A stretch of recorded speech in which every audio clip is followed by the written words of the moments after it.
Basic Brewing Radio is sponsored in part by the American Homebrewers Association. This holiday season, give back to the brewing community. When you join the American Homebrewers Association, through December 15th, purchase an annual membership, and the American Homebrewers Association will make a $5 donation to your choice of Beer for Boobs, Soldiers, Angels, Hops for Heroes, or the Michael James Jackson Foundation for Brewing and Distilling. Learn more about these nonprofits and how to donate directly by visiting homebrewersassociation.org/basicbrewing. And let's give back together. That's homebrewersassociation.org/basicbrewing.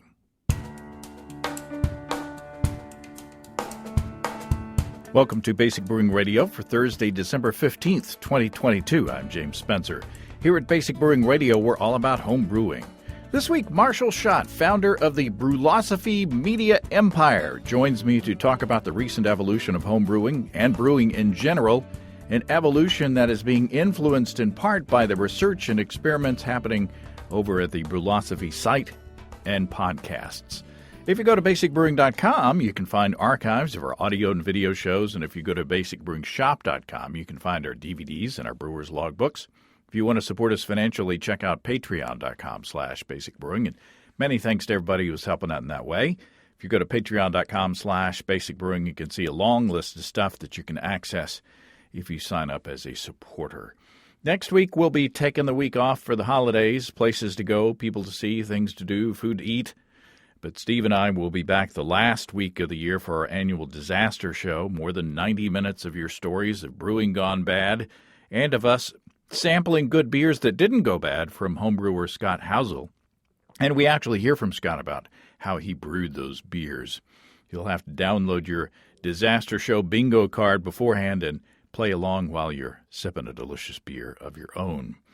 In the meantime, let's look into the mailbag. Adri in the Netherlands writes, after hearing the recipe formulation show with Matt Giovanisi and I, as we came up with a recipe for Belgian triple, Adri says, recently I listened to your November 17th podcast about developing a recipe for a triple. Matt and you mentioned a number of malts that can be used besides Pilsner malt in a triple. You did not mention the Abbey malt from Weyermann. Adri says, I have great results with this malt in triples and other Belgian styles, quote-unquote. I can highly recommend using 5 to 15% of this malt in the grist. The malt gives a very smooth maltiness that fits right into the style. Now, that sounds delicious. Thanks, Adri. Adri also had some good things to say about Lallemand Abbey dry yeast and says it's very similar to the Chimay liquid yeast strains. I see on Instagram that Matt has bottled his version of triple, and I can't wait to taste the results. If it's half as good as the beers that he's sent so far, it's going to be delicious. I think I'm going to get Matt's advice on brewing something to lager in the next recipe development show. Okay, by the way, I'm recording this a little early because of the holidays in case something momentous happens that I don't recognize here. I've been looking forward to this conversation for a long time. Let's talk to Marshall Schott of Brulosophy about the state of modern homebrewing so far and about how far we've come in the past few years. Marshall Schott, welcome back to Basic Brewing Radio. Thank you for having me, James. It's always a pleasure to come on Basic Brewing. You are a legend in my mind, and so I always feel so small when I'm on your show. Well, thank you very much. No, I think we've had text exchanges where we get to the Mutual Admiration Society, and what you're doing, and everybody else that's involved with the Brulosophy is nothing short of amazing. With the website. With at least two podcasts. Two podcasts, yeah. You guys are just setting the world on fire, and I'm just in awe every day when you post something on the Facebook or in the social medias. It's like, God, they did that. Oh my God, they're leaving us in the dust here.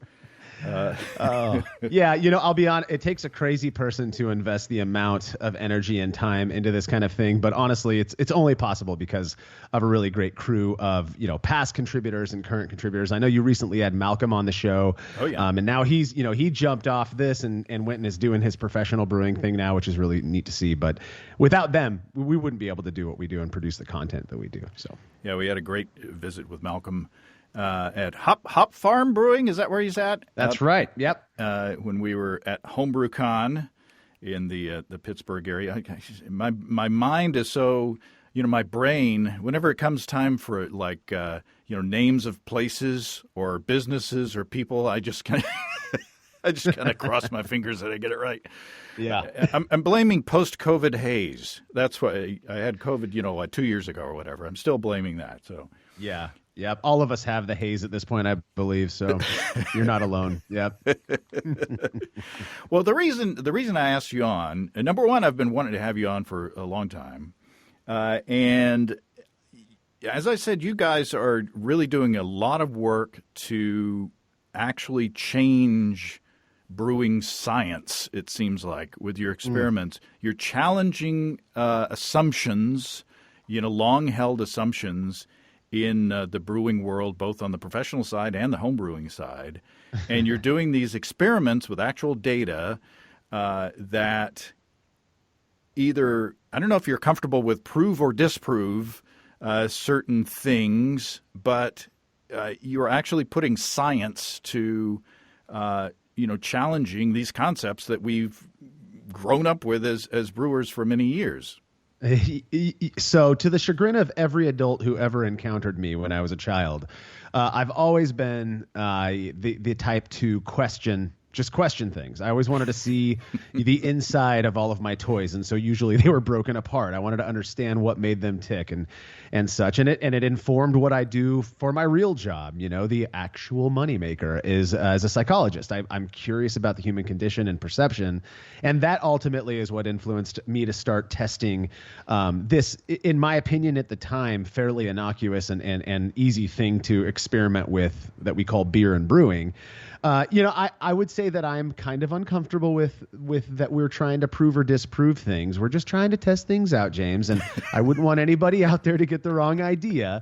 Are there certain things that we've been able to show using the sensory analysis approaches that we do? I got to qualify everything here.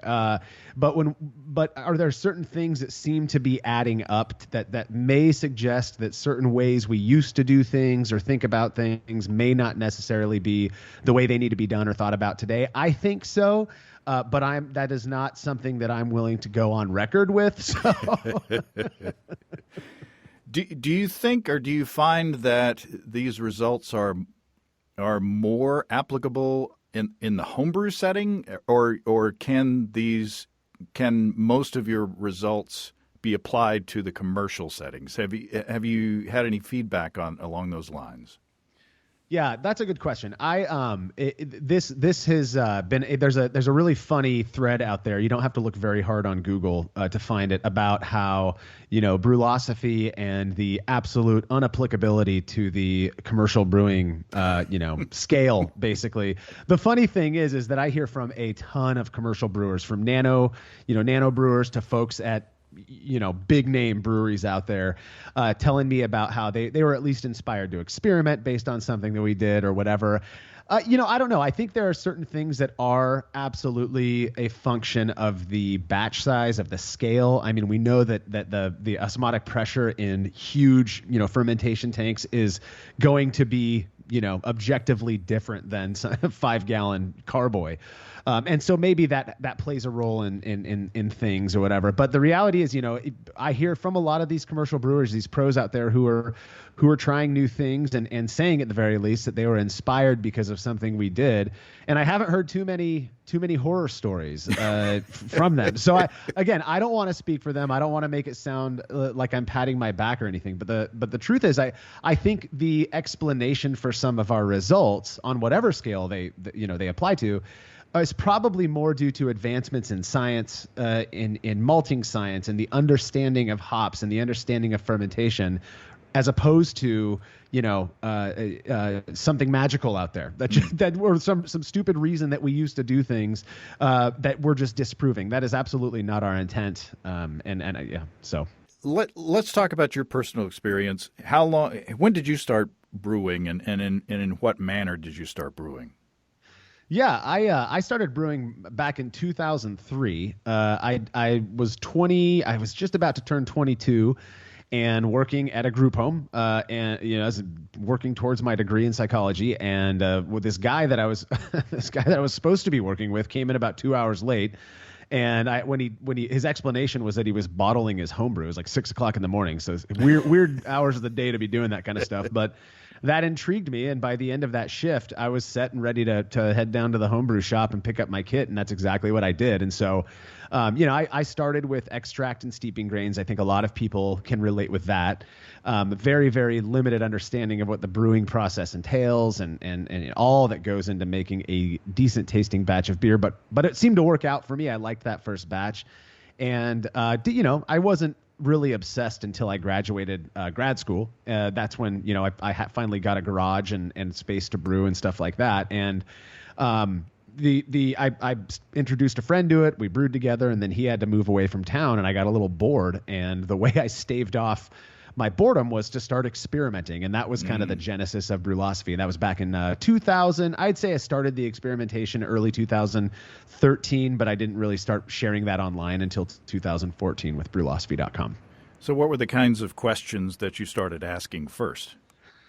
Probably the ones that you would find the most relatable as well. The big things back then were you rack clear wort to your fermentation vessel to get clear beer, and I love clear beer. So that was the first thing I tested was kettle trub in the fermentation vessel, which lo and behold we found that higher amounts of kettle trub actually lead to clearer beer. Now whether that beer tastes better or not is another question, but figure that one out, right? And then the other stuff were big ones like mash length. I mean, I remember talking with fairly known people in the homebrewing world who were saying, if you don't mash for a minimum of 60 minutes, this set in stone rule, you are going to have issues with your beer. And so we started comparing reduced mash lengths, and then it was mash temperature and, fermentation temperature, which I think we've gotten a lot of attention for when with particular styles. So those were really the big questions. And then we moved into the more esoteric stuff that I found really seems to pique the interest of homebrewers out there, which is, water chemistry and things like dry hopping temperature, stuff like that. Yeah, when I first got into brewing all grain, number one, I started all as extract with steeping grains as well, and all grain was so intimidating back then. Yeah. Even the books that I read was just like they started off with the chemistry of why all grain brewing works. And I was like, oh, this is too hard, Whereas if you start with just steep your grain in this much water at this temperature for this length of time, and then, collect your wort. Yeah. I don't care, at that time, I didn't care what was going on in the background. Anyway, when I started all grain brewing, I was afraid of screwing up at every stage. My mash had to be this thickness. If I got it too thin, the beer was going to be too thin. It had to be this temperature for this length of time. I had to do a mash out. Everything was so rigid and scientific. And if I screw this up, not only am I not going to get good beer, I'm not going to get beer. I don't know what I'm going to get. Yeah. So one by one, all those parameters have kind of like fallen by the wayside. I brew in a bag, and I start with all of my brewing water in the kettle with the grain, and I don't do any kind of sparging. I don't do any kind of water additions, and so the mash is really thin, but it's still good beer. So there were a lot of things out there when I started brewing that you just simply didn't do, but a lot of that has changed. Yeah, it's funny because I had the same experience when I first started brewing, and I was doing the extract thing. I'll never forget walking into the homebrew shop up in Bellingham, Washington, and the guy behind the counter's name was Mars. And he said, dude, you clearly love this thing. You got to move to all grain. And I said, sure, I'll do that. How do I do that? And he explains it to me. And I was like, we'll talk in a few years, man. I'm not going to do that. I don't have the time. I don't have the space. And so then when I really started, 10 years later, 10 years later, whatever, when I really started to kind of get back into homebrewing, my thought was I'm just going to do extract because that's what you do. That's what normal people do. And at this point, batch sparge had become a thing, and so I moved into that. And then I slowly over the course of the following decade, I drifted towards brew in a bag as well.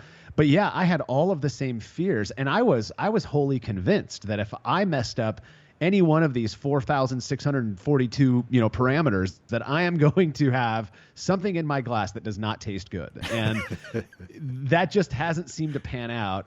But I think we have the Aussies to blame for a lot of the of the innovation. We only test out the sensory side of things, but the people who are actually coming up with these ideas, I mean, if you're having issues with them, look that way. Don't look over our way. Well, first of all, we have to credit Denny Kahn, I believe, with batch sparging. That was the first paradigm that kind of got shifted in my world. Was I had one of those little copper rotating sprinkler arms. For my sparging, because I had to adjust the flow rate just right so that it didn't, there's not too much headspace of water above the grain, and it was just crazy. And then I read Denny Kahn's writings on batch sparging, and he was treated as a heretic back then because it was like, oh my God, your efficiency is going to be so much less. And Denny was like, dude, don't worry about it. Just yeah, you just try it out for yourself, damn it. Yeah. Yep. And it made it so much easier. I mean, batch sparging, for those who may not remember, fly sparging is where you have all your water in your mash, and then for your mash at a certain water to grain ratio, and then you start to louder that out. You start to drain that out the bottom, and as you're draining it out the bottom, you're adding at the same rate at the top, essentially. Yeah. Batch sparging, you drain out all the wort from the from the mash, and then you figure out how much you've collected, using a dipstick in your kettle, and then you add, however much you need to reach your target, initial volume back into the mash tun, stir it around a little bit, let it settle, and then take that out again. And so that right there shortened my brew day by, probably an hour. Yep. Yeah. Wild. I know. What's interesting about the different brewing methods that have come around. We do an annual, I call it the General Homebrewer Survey, where we ask about, what method do you use to brew your beer? And batch sparge, if you look 5 years ago when we first did the survey back in 4 years ago now, 2018, was like 30%, I believe, of homebrewers said that they use batch sparge, and I think this year it was something like 13%. Huh. And I'm looking at this going, what is going on to cause so many people to move away from it? Well, what caused me to move away? One was brew in a bag, but really, I think it's the whole electric all-in-one brewing system, which kind of relies on sort of a no sparge or full volume mash. Just wild to watch, we're witnessing history in the making for homebrewing, actually. Yeah, and it's happening so fast. Yeah. I mean, you got to thank the manufacturers. You got to thank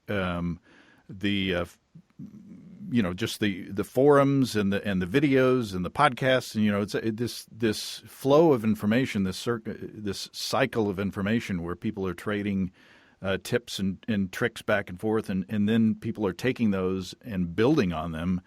And coming up with new ways of brewing things. I mean, it's hard nowadays to trace like a technique back to a single person. Like, for instance, Brew in a Bag, Pat Hollingdale, who's been on the show, and rest in peace, Pat, is credited with inventing Brew in a Bag, which just, once you understand what it is, it's like, why didn't I think of that?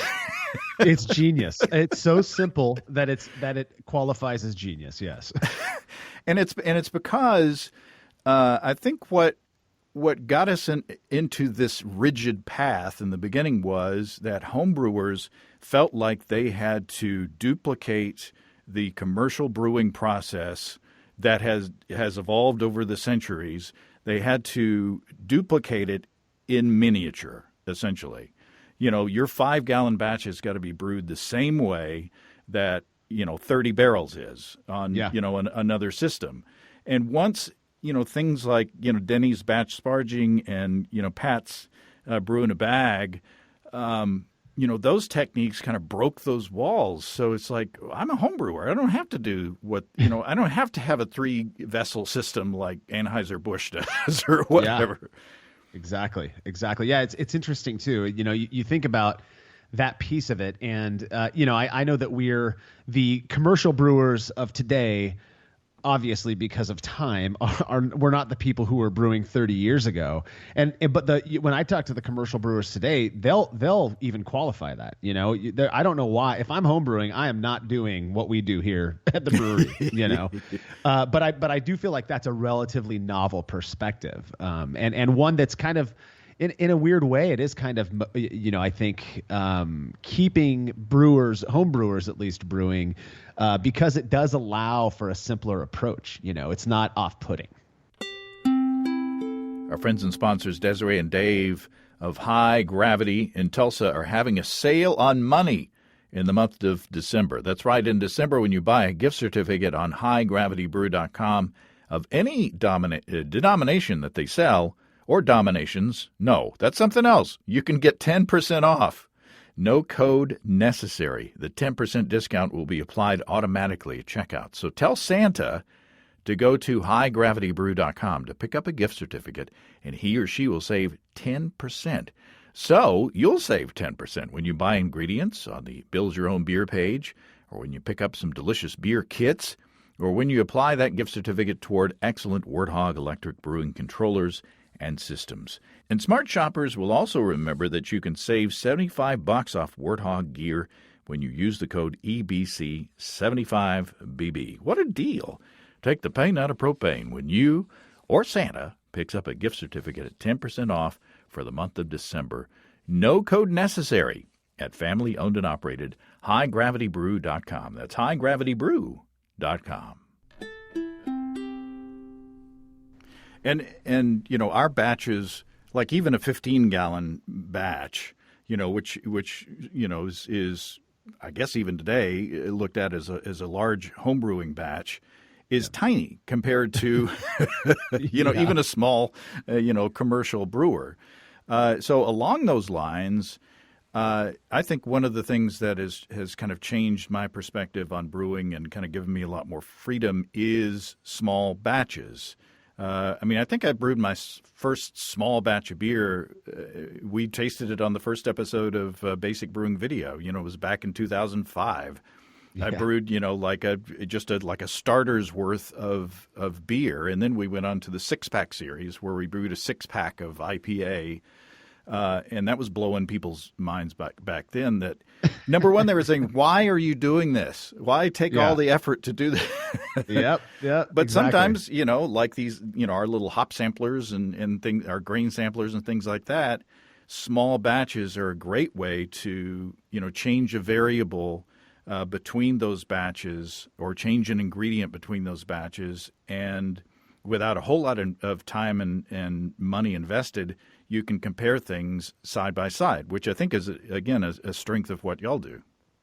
Well, I appreciate that. And I couldn't agree more that small batches are ideal, not only for comparing things side by side, but for experimenting with new ingredients, trying new things. The reason I prefer 5-gallon batches is because we usually give so much of our beer away that I want to have a little left over to drink in the end. But yeah, one of the 1 gallon, or I think might have been 1.5 or 2 gallons really, batches that I did probably 5 or 6 years ago was, I wonder what happens if I try to, if I just leave some remnant wort that was in the kettle, if I just leave that out under a bush in my backyard for, a few hours. Well, I'm glad it was only a 1 gallon batch. We'll put it that way, because it was absolutely awful. But I went through with it. But I wouldn't have done that with a full 5-gallon batch, So it does. And the thing is I've had beers, I get a lot of beers sent to me. We have a review series on our podcast. I try to drink the beers before I read the notes that these people send.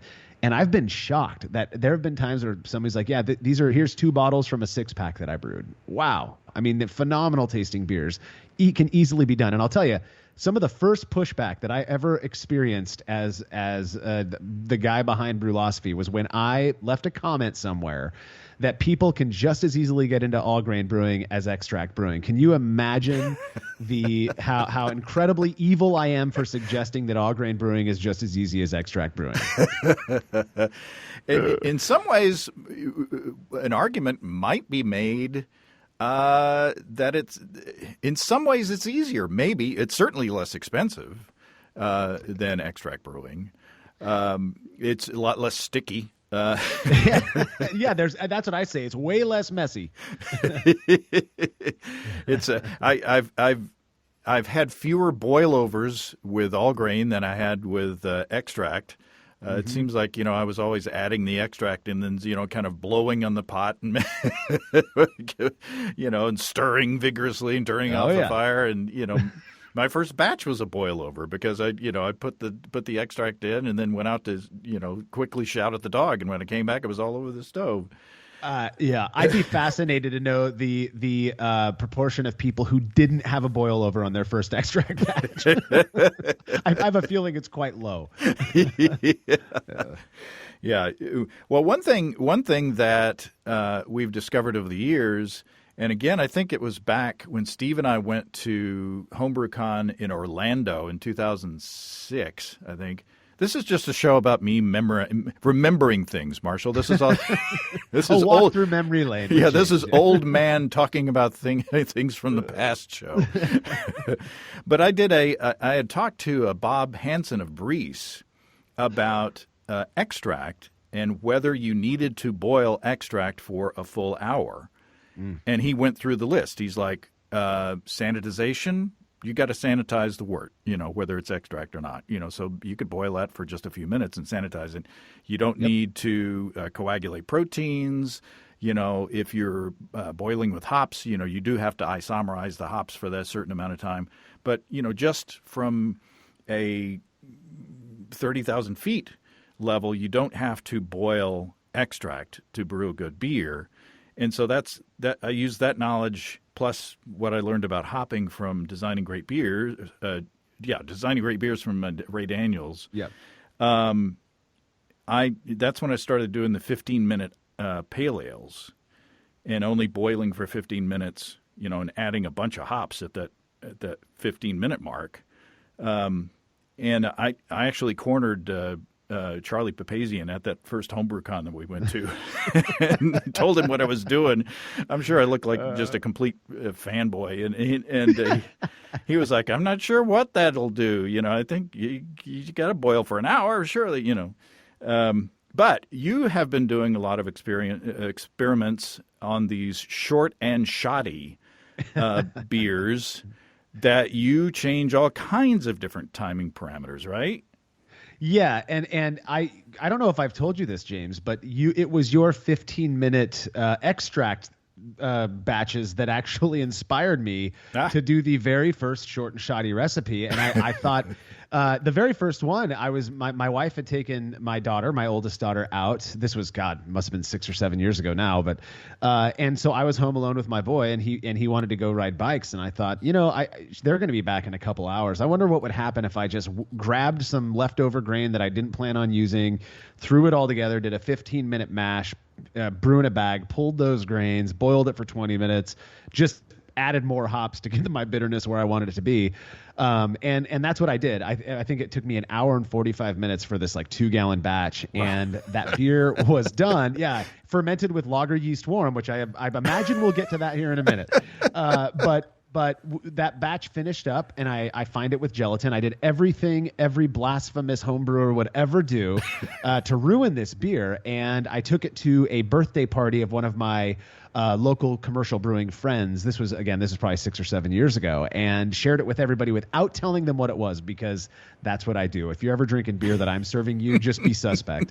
And everybody there was no problems with it whatsoever. I mean, there are people who don't like specific styles. There was people who didn't didn't really like the hops. But for the most part, people really enjoyed it. It was clean, crisp. I think it was 100% Pilsner malt and like some New Zealand hop variety. And yeah, super clean and no issues. And so I turned that into this series that we call Short and Shoddy, which is a reference to what I work in a prison for my day job, and inmates who are getting close to going home call themselves short and the SH word, if you will. I know this is a clean show. And so I didn't think it was ever going to become anything, but it's our most popular series after the experiment series at this point. And what we found is that for the most part, abbreviating a lot of the brewing, approaches that, or aspects of the brewing process don't seem to have much of a detrimental impact. I think we've done almost 40 or 45 styles so far. And I think of all of them, just session IPA might have turned out bad. And I'm almost certain it was because I used a bunch of really old hops. But yeah, it seems to work out really well. And I hear from people on a daily basis who are trying this method and getting away with it. And all I tell them is just don't tell people where you got it, because I don't want to deal with it. So just the fact that first batch was Pilsner malt. Yeah. And one of the things that I learned, quote unquote, learned in the beginning was that if you have a Pilsner, a batch with Pilsner malt in it, you have to boil for 90 minutes. Minimum, right? Yeah, to get rid of those, the DMS precursors. That's right. And SMM. it's got to be a vigorous boil for 90 minutes if you're brewing with Pilsner or any really really pale malts. Yep. And I don't disagree with that. Not one bit. Not at all.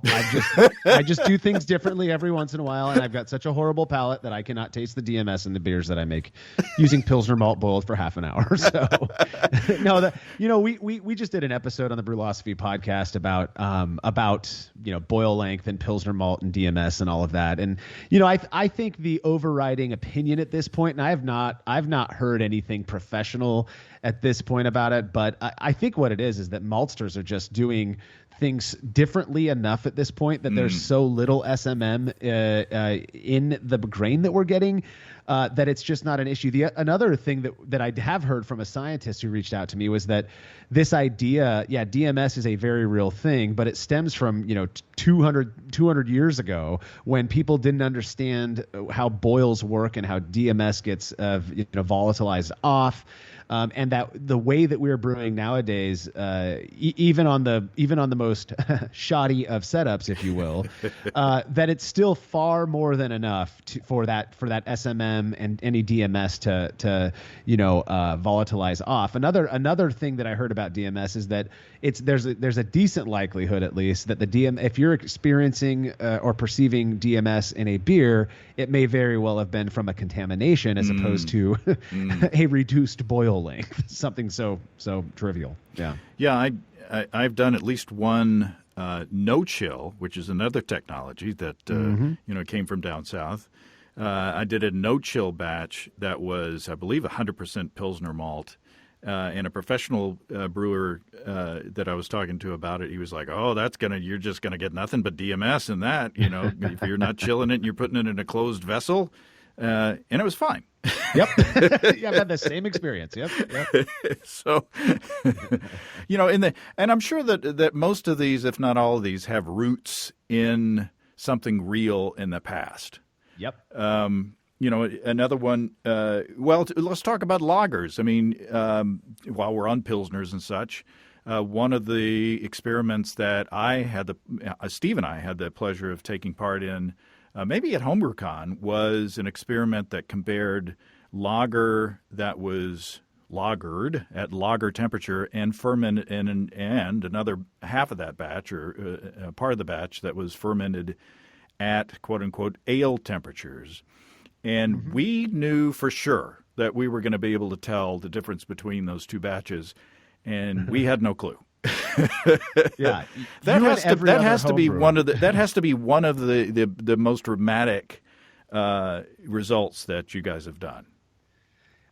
It was the one that shocked me the most. A lot of people don't know this about weird old me, but when I first started experimenting with this stuff, it was purely to gain an understanding of why these rules exist. I wanted to produce, for example, an Esterbomb lager. fermented at ale temps, and that just didn't happen. And when it didn't, I was just as shocked as everybody else. I mean, I'm reading the data as soon as it came in going, whoa, even these people, even James and Steve didn't get it right. And in fact, I think Denny participated in that one. A whole bunch of people out there did. And it was completely inconclusive. Now, that does not mean just because people could not, we didn't get a p-value of less than 0.05 doesn't mean that it didn't have an impact. It means that specific set of tasters were unable to reliably distinguish the ale temp lager from one that was fermented at 50 degrees Fahrenheit or whatever. What's really shocking is that we've been able to replicate that, I think, at this point 4 or 5 times. Wow. But here's the deal. This is the kicker with specific lager yeasts. I'm not sure if you've read the research out there. I think it's probably 4 or 5 years old at this point about the two kind of classes of lager yeast. You've got Froberg type and then you've got the Satz type. What we found is those that I believe they fall under the Froberg type, which would be like the Weihenstephaner strain, the most popular lager yeast, in the world. I believe that's L13 Global for imperial yeast, or like 3470 is the same thing. That is incredibly robust. When we ferment that one at 66 to 68 degrees Fahrenheit, around 20 C, people can't seem to perceive a difference when they're comparing it to a beer that was fermented at 10C or 50F. And that's wild to me. But when we use other strains, for example, the very popular Mexican lager strain, it's the Grupo Modelo strain, Que Bueno from Imperial, I believe it's 840 from White Labs. That one fermented 15 to 20 degrees apart Fahrenheit it does seem to have a difference there. People can perceive a difference there. So it's not that we can just say this blanket statement that we've been doing this cold fermentation thing, how stupid of the oldies out there. No, we're not saying that. And I know plenty of people who still opt to ferment with Weihenstephaner yeast at 50 degrees Fahrenheit. That's perfectly great. Fine, whatever. All we're doing is presenting the data, and we're just as shocked as everybody else out there. It's been fascinating. And it would be interesting to scale up, like again in a 30-barrel fermenter, as opposed to your 5-gallon bucket or whatever. Whether it does make a bigger difference at those scales or not. Has anybody, have any commercial brewers come to you with, either on the side or?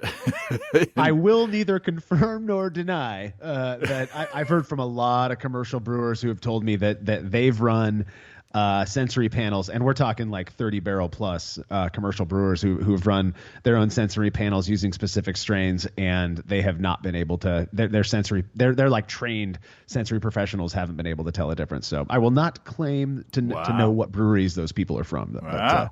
But, pretty wild stuff. Now, again, that is the strain that I think probably we could say comfortably most commercial breweries are using is that Weihenstephan strain. So with that one, it does seem to be, like I said, far more robust than at least what people believe about other strains out there. And your mileage may vary. There you go. Legal disclaimer. Exactly. We are not encouraging anything here. But also in the lines of fermentation temperature, Kveik, this new yeast that's been around for centuries. It's new old yeast. Yeah.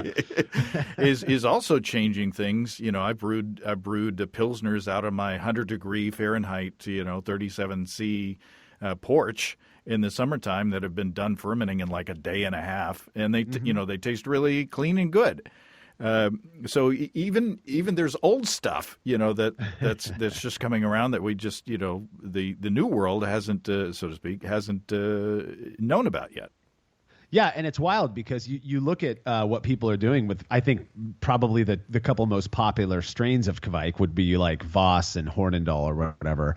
And what commercial brewers are comfortable doing with that yeast, because it's not so rooted yet, this is my explanation, in this, I don't want to call it mysticism, but it is not a part of convention yet. So the norm, we're defining the norm as we play with this new type of yeast, this Kveik yeast. So because we know that it can be fermented at 100 degrees Fahrenheit, then we do it. And we're comfortable with that. And nobody, bags on it. But if you take this old school traditional approach to doing things and flip that on its head a little bit, now's when you get the pushback, right? Because I think, and it makes sense. And I'm not dissing those people who do that, but that's what I find fun. And I get that a lot of people view it as arguably disrespectful. And so that's not our intent. But with the Kvike thing, it has been a fascinating thing. One, not only tasting the beers that are made with Kvike, which is crazy that they're fermented so hot, but watching how the public embraces it and the way that they process the fact that you're able to get away with this. I know plenty of commercial brewers these days who use Kvike all the time. Yeah. I ran into at least one commercial brewer over in Tulsa for the Oklahoma Beer Fest, or Craft Beer Invitational. Sorry, Desiree and Dave. Again, I'm trying to remember names of things. But he said that this small brewery is, like 100% Kvike brewery now. Oh yeah. In Tulsa or in the Tulsa area in Oklahoma. So things are changing that rapidly. Well, it's lagering weather around here, and our friends and sponsors at Imperial Organic Yeast have you covered with L25 Hygge, spelled Hygge. Hygge is a northern European lager yeast famously used in Pilsner-style beers that complements significant hop additions, clean and crisp with a very light sulfur profile. Well, that sounds dang tasty. I mentioned it last week, but I've got 2 empty kegs in the kegerator that are just wanting to be filled with deliciously crisp and hoppy lagers. Maybe a Pilsner with some corn or rice, or maybe a slightly darker, more malty beer to go with it. The recommended temperature range for Hygge is 46 to 56 degrees Fahrenheit. That's 8 to 13 C, which sounds about right from my basement this time of year. Or, since the kegerator is empty, I'll probably ferment in there to get more precise control. We love Imperial Organic Yeast with 200 billion cells in each easy-to-open package. I like to say my stir plate is dusty because I don't use it anymore for moderate gravity 5-gallon batches, and my airlocks are usually bubbling before bedtime.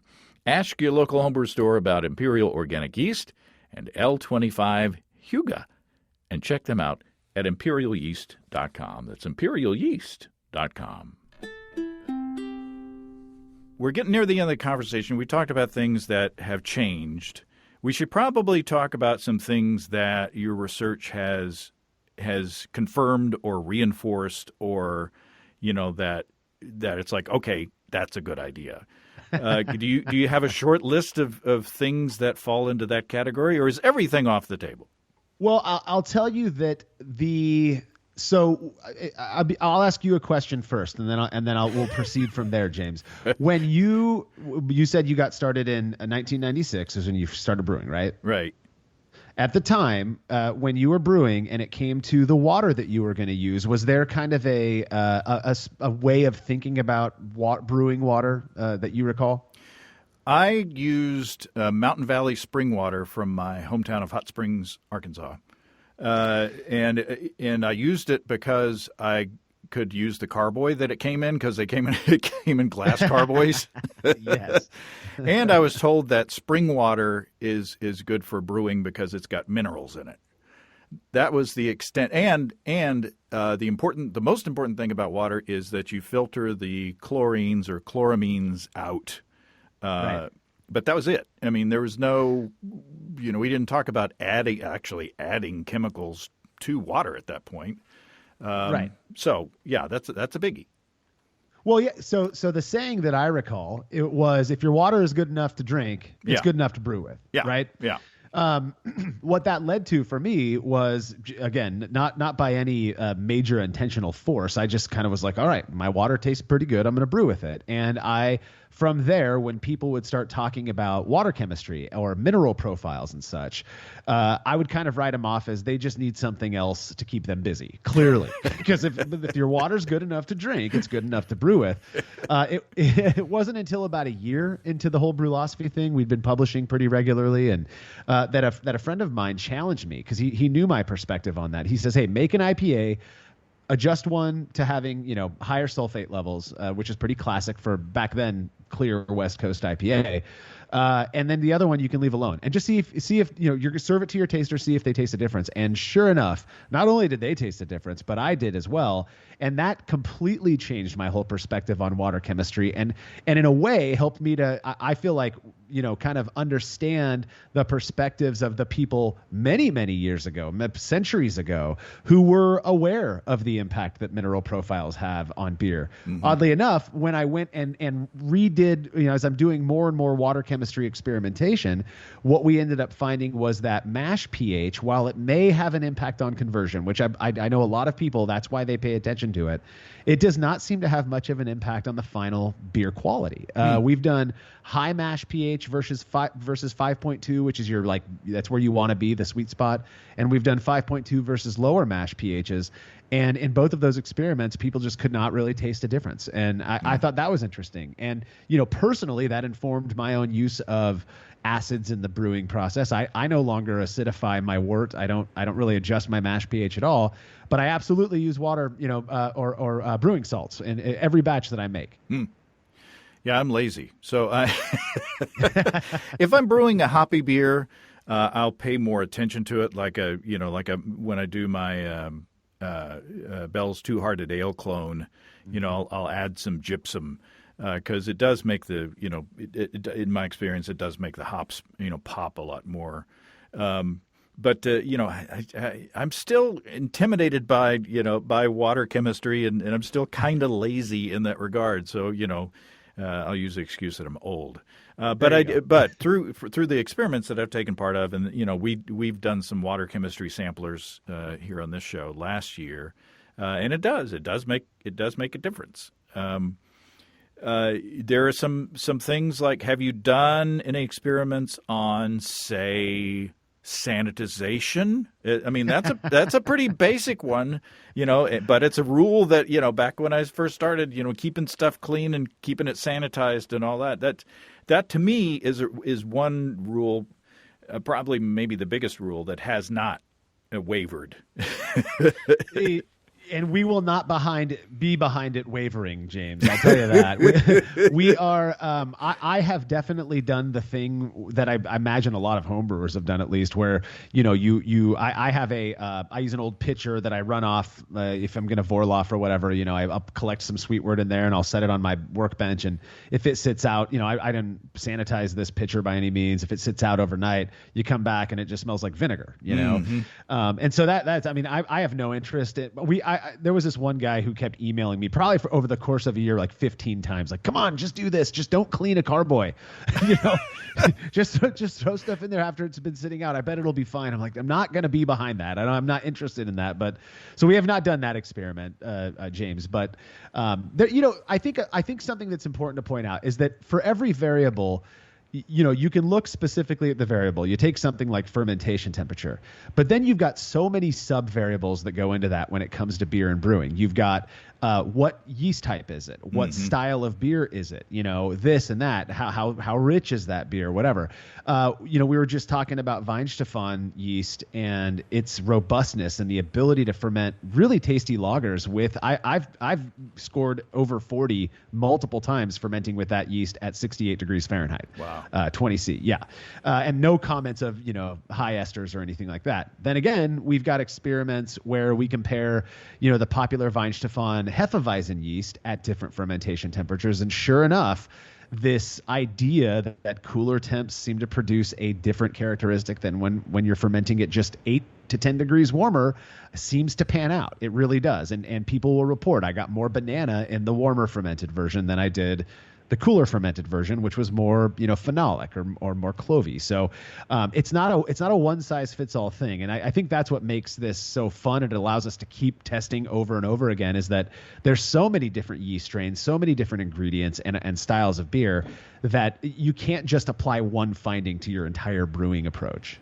Yeah, I was waiting for my grain to be milled at the homebrew shop several months ago, and there was a guy that had come in to get some yeast because he was making some cider or something. Yeah. And he was looking at the big, cooler full of imperial yeasts, and he was like, "Is all this yeast?" And I was like, yeah. He said, why do you need that many types? And I was like, oh, you've opened the door. Welcome to the obsession, my friend. Yeah. Okay.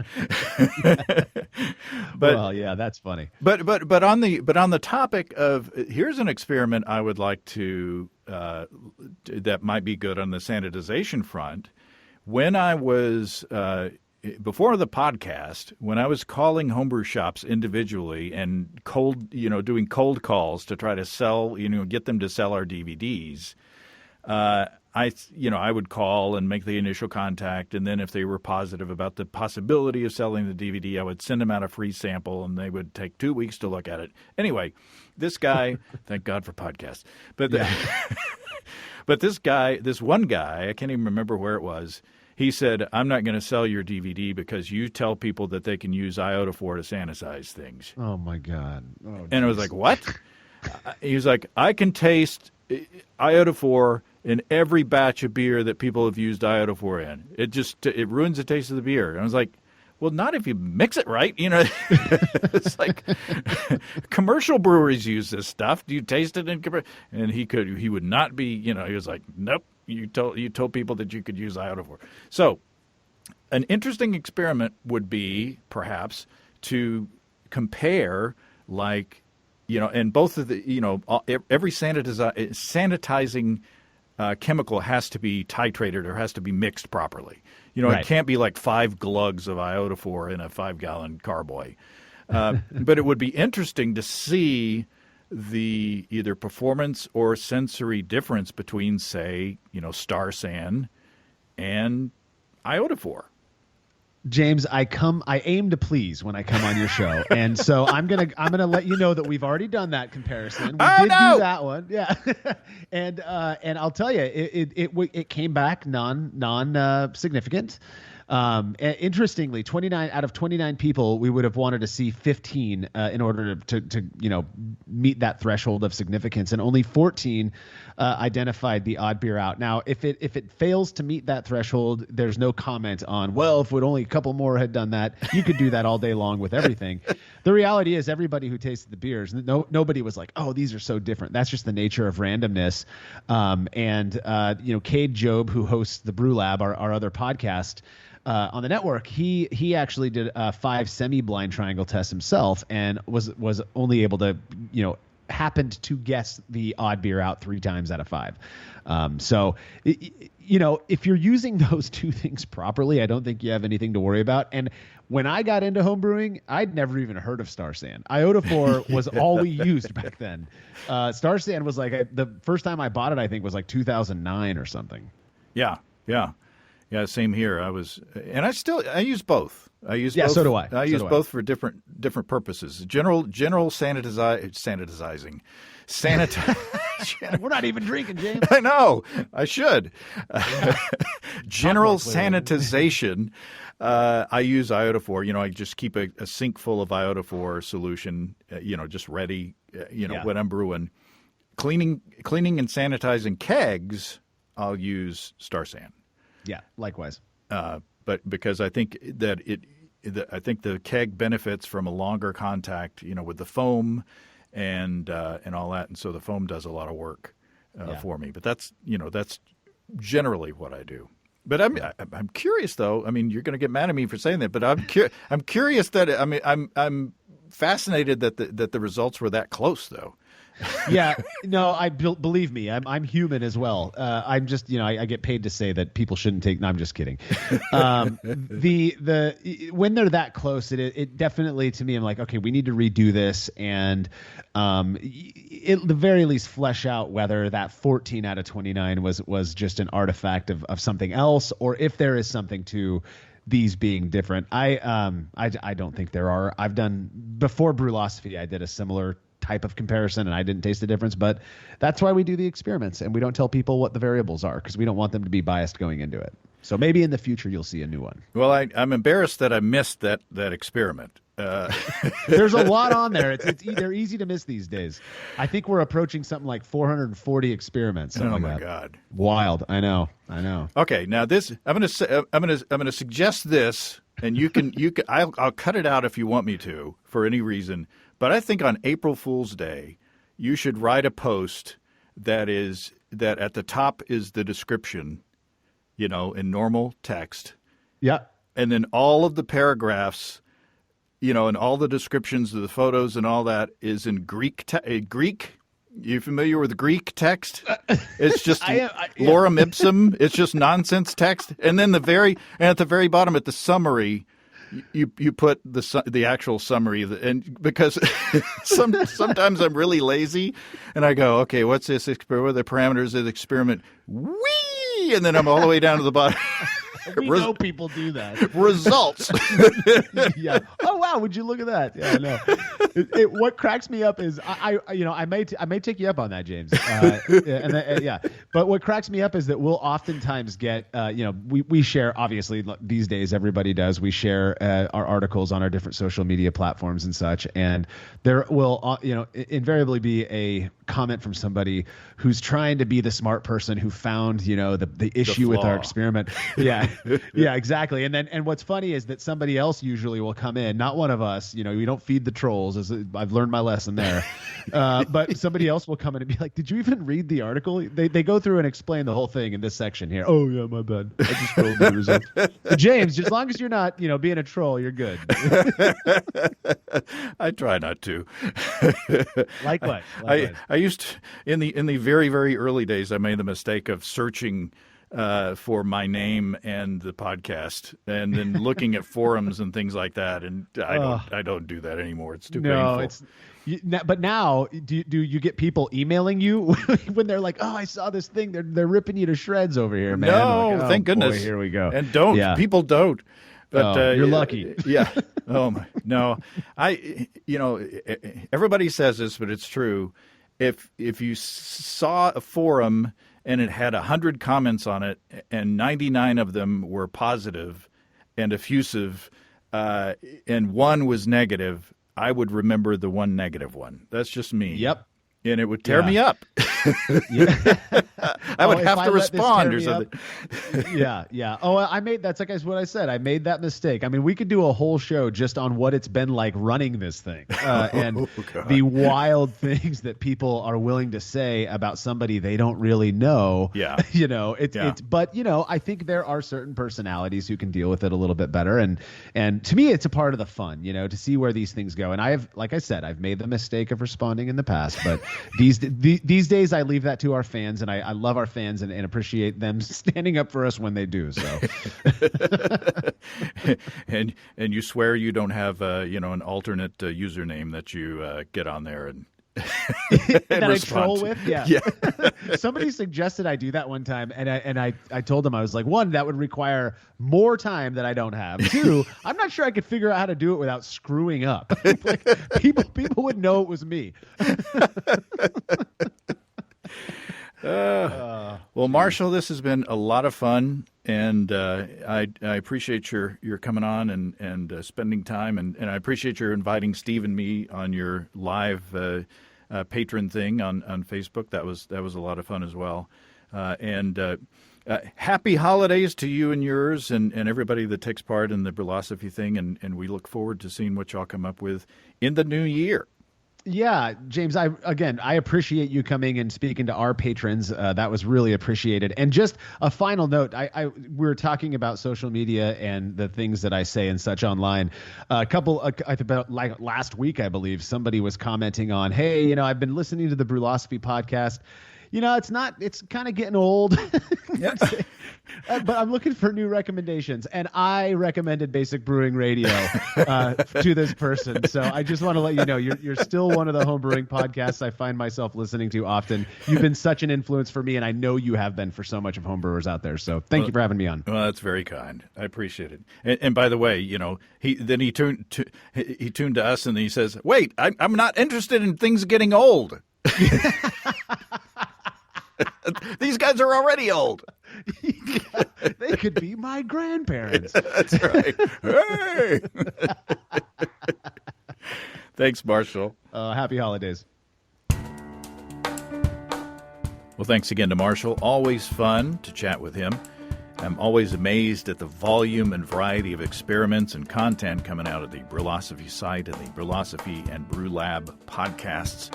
There's more stuff, more new stuff coming from the Brulosophy crew. No spoilers. In the meantime, if you have brewing questions, show suggestions, or just want to say howdy, write to james@basicbrewing.com, or just fill out the contact form on basicbrewing.com, and please don't forget to tell us where you're from. Check out our mobile-friendly shop at basicbrewingshop.com. Thanks to everybody supporting us through our Patreon page. Special goodies coming your way. Check that out at patreon.com/basicbrewing. That's all until next time. Happy holidays, everybody. Thanks for listening. I'm James Spencer. Production help for Basic Brewing Radio and our website is provided by Kelly Dotson. Basic Brewing Radio is a production of Active Voicing. We'll talk to you next time, everybody. In the meantime, stay well and stay tuned. Ho, ho, ho. So long.